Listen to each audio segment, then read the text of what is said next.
Thankfully, the Acolyte is over, but that doesn't mean that we're done talking about it. No, because Leslye Headland, this showrunner, is still out there talking about it, the possibility of a season 2. Oh, God, please no.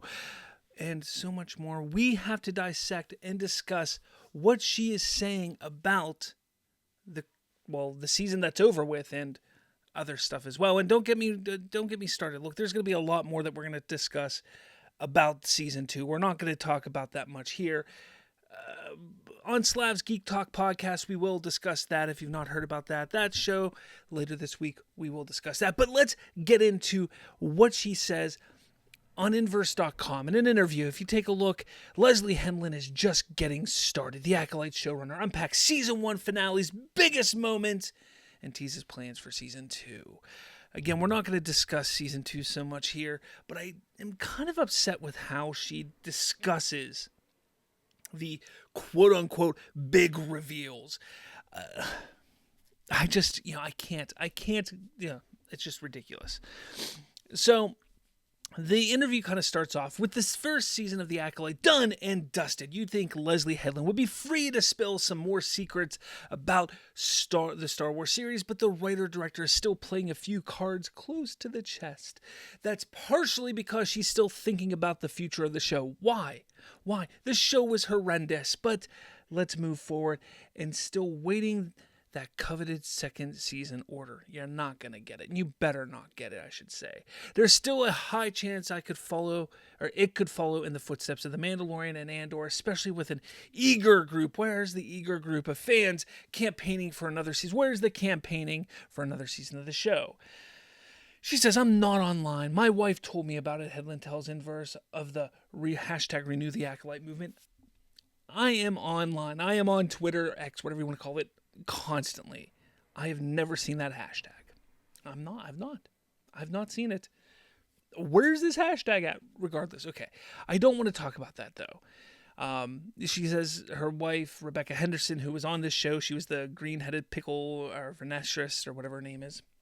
She was, or Venestra Rao or however you say. She was in the show as that character. Whatever. Let's move on. I don't want to talk about season 2. I want to talk about this stuff here.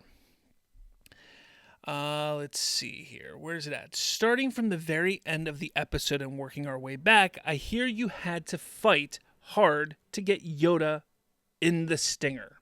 And she goes, yes. I mean, I wouldn't say fight hard. In a totally super adversary way, it's more like that's a big character. So it was not fighting in an aggressive way, but definitely a spirited conversation. The interviewer asked, was it just about integrity of the brand? Yeah, there was the logistics of it all for sure. But then there were some, I'd say, almost spiritual conversations about using such an iconic character. I felt strongly about it because I felt that, to me, Vernestra was in a situation that was so heightened and really needed to be taken care of internally. She was already feeling this pressure of, if you don't have a suspect, then we have a real problem. Rayencourt suggests the internal review of the Jedi, obviously at the small council, but Chancellor Dralick doesn't confirm or deny that request. It felt like she had to report to her superior and let him know what's up and probably tell him about what happened between her and her Padawan. So, there's more to it. As you can see in the big headline right here, the big, not headline, excerpt right here, that means that Yoda knows about this cover-up to the Republic. And it's not just a cover-up of the Republic, but it's a cover-up to the rest of the Jedi. Come on! Like, it's not like it's the first time Yoda has hidden something from the Republic, or from the Senate and the Republic. So the interview goes, that was a fun bit of foreshadowing for me. Knowing that what we know about Yoda and about Dooku, it's so funny that Vernestra could be going to him for advice, and he's like, never experienced this, have I? But you will. That's my Yoda voice. I don't know. Laugh at me if you want. She says, I was just interested in Phantom Menace when he immediately was like, there's always a master and apprentice. It's not like he was alive during the new Sith Wars. So I guess there's a chance that it was a piece of information that was passed down through generations. But because I had the opportunity to work in Star Wars, I just think a more interesting version of this is that he has some sort of understanding of what's going on. And it's not like it's the first time Yoda has hidden something from the Senate and the Republic. In the Clone Wars Season 6, it's revealed that he covered up the creation of the clone army and asked everybody not to say who was behind it. So it just felt to me that there was something fun to explore there if we were allowed to talk about it and to do more seasons. There was a large conversation about including him, but I just thought, it's my show. No, first off, sure, it's your show, but it's not your Star Wars. Secondly, you can't compare hiding the possibility of there being Sith, the possibility of there being their greatest adversaries, the greatest threat to the galaxy, being out there killing Jedi at that moment, at that point in time. You can't compare that to hiding who created the clone army when they're still investigating who created the clone army. Because at that point in time, the clone army, in even Yoda's eyes at that point in time, was for the Republic. They had no idea, no knowledge that it was a ploy to help the Sith and help Palpatine and help that whole angle. They weren't 100% sure on what was going on there. In this case, there were Sith running around killing Jedi. You can't compare it. This is asinine. This is ridiculous. This is somebody who doesn't understand storytelling, who doesn't understand the basic fundamentals of a character and storytelling, trying to tell a story in Star Wars and saying, well, George Lucas did it this way, so I'm just doing what George Lucas did, so look at me, I'm so smart. Because that's exactly what she's doing here, and it's failing miserably. And it's pathetic. It's pathetic is what it is. Pathetic. Now that all the episodes are out there, I feel like we could talk about the things that were in Legends you couldn't bring. Did you have any other ideas that you wanted to include? She goes, one thing I wanted to explore, but was too much of a deep hole, was the time period where Venestra became a way seeker. I just thought it was an interesting piece of information to bridge where she was, where she, blah, blah, blah. I wanted to dive into. Those first 4 episodes was much established area. Plagueis was always in the show, though. Plagueis was the plan in terms of revealing him and establishing him in live action. My dream was always to introduce him with his hands first, because Muns, the 4 fingers in their middle finger are longer than the rest of their fingers. So always my dream was to show that first, to sort of give a little bump to those that knew.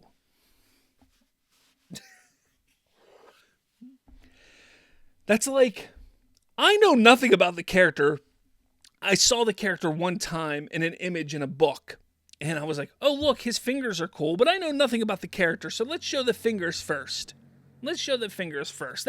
That's exactly what I take from that. Again, a person who knows nothing about the lore, and just, hey, I want to do something cool. I think this will be cool, and it's not cool because you made a character just something that is pathetic in this moment. Look, I get it. This could just be a little scene. He could still have the lore that we all know, where he manipulates and uses his influence in the political realm. So this could just be one scene. But this is not how you introduce him into Star Wars live action like this, though. This is just pathetic. This is pathetic. It's absolutely pathetic. You've spoken about balancing Plagueis' cameo with that moment of Osha's triumph in the end. Could you tease how that could fit into the story when it continues? And again, this goes into season 2, if there is a season 2. But I'm going to talk about this because this is ridiculous. She goes, it's definitely a signifier of things to come if we end up moving forward. Osha and the stranger are aligned. Literally, the last shot of the show is the two of them holding the same lightsaber. It's the last shot of Fight Club. Don't compare this show to Fight Club, which is a fantastic movie. And book. Don't compare this to Fight Club, because this is nothing like Fight Club. And these are two people that are looking out under the horizon, believing their power is intense and strong and shared and passionate. The Sith line is peace is a lie, and there is only passion. And the last line is, the Force will set me free, which is why the stranger says what he says in episode 6. So they've really sort of come together, and they click in this beautiful way. And in this way that I would love to keep going with them. But the tease is, because there's Plagueis, and because we know that Palpatine is eventually Plagueis' apprentice, we know that these two people are not going to fall into that set lineage. This is triumph for Osha. It's a triumph for both of them. But the added complication that master and apprentice, or in this case apprentice and acolyte, there is always an imbalance. One to hold the power, one to crave it. And seeing these two characters completely aligned with each other in this hugely satisfying way, the tease is, how will they survive the structure of the Sith work?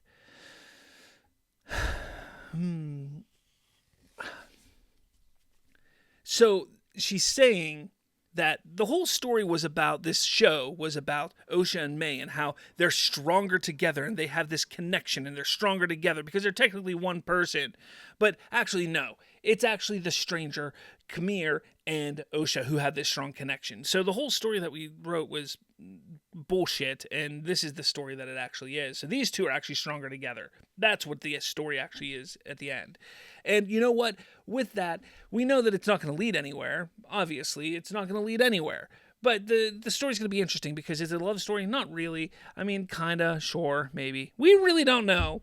We don't know, but we don't want to give you any hints. I mean, season 2, you know, we planned a season 2, but we didn't plan a season 2. Like, that's literally what she's saying. See, this is the problem when you don't create a story with a finality to it, because that is what you have to do as writers today. Create a season 1 with a finality. Don't create something that could continue if you don't have a guarantee of a continuation. Because now there's all these open-ended questions. They should have just ended the season with everybody dead, or with Plagueis standing over a dead body of Khmer or something like that. Not Plagueis that way, because I don't want to see Plagueis in it. But basically just giving us a finality that was satisfying. Because at that point, you have a brand new playground to play in for season 2. And again, there was no understanding of who the Acolyte was in the show. The show was called The Acolyte. There was no understanding of who the Acolyte was. You had to tell us in an interview who the Acolyte was. This is the first time we finally know who the Acolyte is. You see, poor writing, terrible writing. You don't understand Yoda. You don't understand the importance of showing Plagueis in the show. And yet you sit there and say, this is my show. This is my Star Wars. I'm Star Wars now. Yay! It's ridiculous. And this is the problem. This is the problem. This is the problem that was with the Acolyte. And people ask why fans are upset about the Acolyte. People ask why we don't want a season 2. This is why, because you don't understand fundamentally what Star Wars is, who the characters are, what they mean to Star Wars, what they mean to themselves as characters. This is the problem. I don't know, guys. It's just, it gets to a point where you can only keep saying it so much. Will they understand? Will they not understand? George has to be just shaking his head and saying, what did I do? What did I do? Look at what happened. Look at what happened. Man, there's so much more to unpack with Leslye Headland. She has said so much ridiculousness over this past week, and trust me, we're going to get into it this week on my show and other videos. So make sure you subscribe to Slav's Free Talk if you want to hear it. If you want to hear it, we're going to get into it. We are going to get into it. Like I said, the show's over, but there's still a lot to talk about and unpack about this show. So make sure you subscribe. Hey, if you want some cool content, if you want to just support me at Slav's Free Talk, become a Slavs Geek Talker. $2.99 a month. It'd be great if you supported me. I mean, come on, guys. It'd be great. $2.99. That's like a pack of gum now. That's not too bad a month. And you get some cool free content, members-only content. So, yeah, that'd be great. Share this around, all that jazz. With all that said, let me know what you think. That's what I want to know. What do you think about all this? Throw that in the comments below. With all that said, I'll catch you all later.